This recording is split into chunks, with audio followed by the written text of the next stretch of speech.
of creation, Jesus and his bride, the church. Jesus said in his Great Commission, "All authority on heaven and earth has been given to me. Go you therefore and make disciples of all nations, baptizing them in the name of the Father and of the Son and of the Holy Spirit, teaching them to obey all that I have commanded you." That commandment is fulfilled in love of God and love of neighbor as self.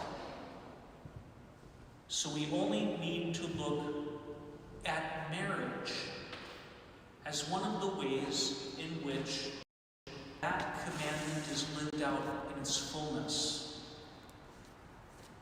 Because certainly it is a call to love the other, to serve the other, to sacrifice for the other, to give for children. This, being a sacrament, and that's what it is, makes present God. The difference between Christian matrimony and just the contract of a wedding in our secular culture. When two people come together and love one another, serve one another out of reverence for Christ, being willing to set themselves aside and giving to the other, and being willing to receive in their needs from the other, putting oneself at the disposal of the other for the good, the upbuilding of the other. God is made manifest. It becomes a light. And even if that couple doesn't have children, or their children have grown up, still, that mutual love is a light. Some of you know that I like to go hiking and that I even went to Spain. And on one of my trips to Spain, I met a couple through some mutual friends named Alfonso and Debbie. Alfonso is from Brazil, and Debbie is from the island of Jersey. Not New Jersey, no, Jersey. One of the Channel Islands. Belongs to England, right? Okay, Jersey.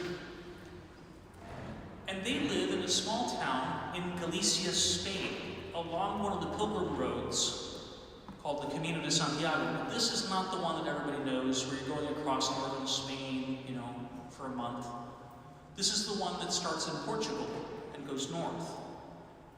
And they live on a section of that trail that's called the spiritual variant. So they've been finding that a lot of people who are seeking after spiritual things, seeking after a spiritual realization, but yet don't yet know God, go hiking on this route. And they opened a house specifically there to welcome pilgrims, to bless them with a place that is filled with family and Christian love. They're both firm believers in Jesus.